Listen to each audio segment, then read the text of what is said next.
I'm a massive Transformers fan, so nostalgia is obviously driving this nomination more than a little bit. War for Cybertron was a surprise summer hit when it was released, and itself garnered a top 10 nomination from me that year. No Michael Bay nonsense and ugly Transformers. Fall of Cybertron may have ditched the great boss fights the first game had, but the plethora of awesome set-piece battles, addition of Dinobots, and a campaign dripping with fan service still makes Fall of Cybertron a must-play for any Transformers fan. Fall of Cybertron survival mode with its larger and more diverse maps was a nice improvement from the first game and kept many a player such as myself playing long after the single-player journey was over. I'm sure some people are surprised to see this game in my top 10. Prototype 2 did not really hit any high notes to make it stand out, but it was fun. Really, really fun. I might not be able to get a solid game starring the Hulk despite numerous attempts, but Prototype 2 is the next best thing. The ability to travel around an open world as a super, overpowered, near indestructible monster was empowering. Tearing apart tanks, shape-shifting, and free-running kept the game feeling fast-paced and exhilarating the whole time. The fun factor is the most important part of any game, and in that regard, Prototype 2 was a success. Let's be real, the storylines throughout the Hitman series have never really been all that great. That did not change with Absolution. You can play through the game just going after the main story targets and plot points in a short amount of time and not really experience half of what the game has to offer.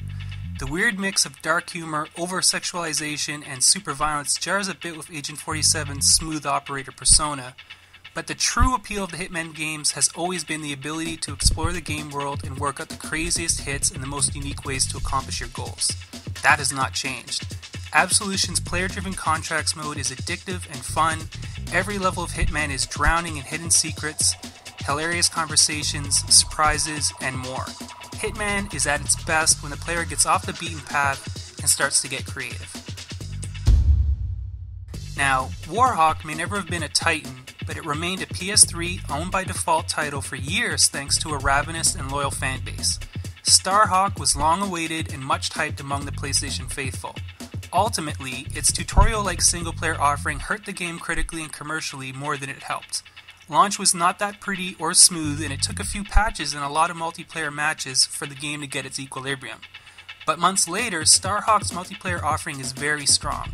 Free, substantive map packs and a loyal fanbase keep the game alive and offers up a style of gameplay that feels unique compared to the other first-person shooters with vehicles, like Halo or Battlefield.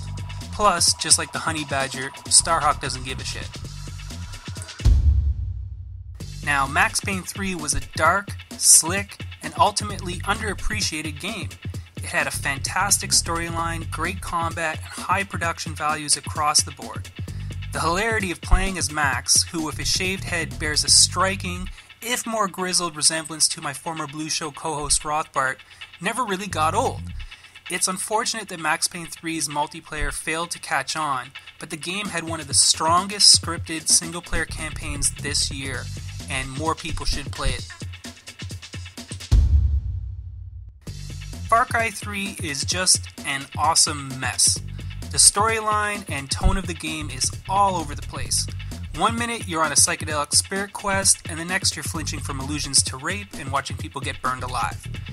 My journey across what can only be described as an evil version of Hawaii was a blast. Solid gunplay, a large open world to explore, dangerous wildlife, and one of the best villains this year, the insanely cool Voss, has done a lot to rebuild the Far Cry fanbase. I don't think I'll forget how high I jumped out of my seat the first time a crocodile ambushed me, or how cool Far Cry 3's fire effects looked either. Buried under all the ruckus over its endings, Mass Effect 3 remains one of the best games of the year. Yes, the original endings and the revamped endings were awful, just nonsensical and ultimately cruelly disappointing, but the rest of Mass Effect 3 was pretty great. Maybe not as great as Mass Effect 2, but still great. High production values across the board, Seth Green, a little Jack action, who needs her own game in my opinion, and a highly addictive co-op survival mode earned this game its spot in the top 10. I had not really given Assassin's Creed much attention after the series devolved into distressingly similar, near-annual updates. The long-awaited end to the trilogy changed that. Sure, the sci-fi storyline that snaked its way through the franchise's titles remains one of the most cliché and lazy any major franchise has put forward, but Connor's story was engaging and fun. Naval combat, hunting, and town building added a nice new layer to the usual Assassin's Creed recipe, and while some are divided on the quality of the game's two endings, I was satisfied by Connor's.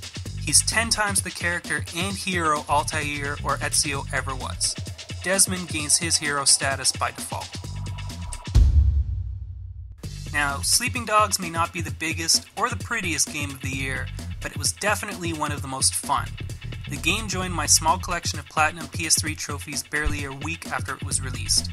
The homage Sleeping Dog pays to some of the great Hong Kong movie classics is readily apparent and sincere. With the slick tweaks it added to tried and true open world game mechanics, things like a deep martial arts system, slow motion gunplay, and car hijacking, it distinguished itself from similar games like GTA and Saints Row. Wei Shen's story was engaging and cool in a way that I've not really encountered in a similar open world game since GTA San Andreas. This game earned its spot because it is just flat out fun to play.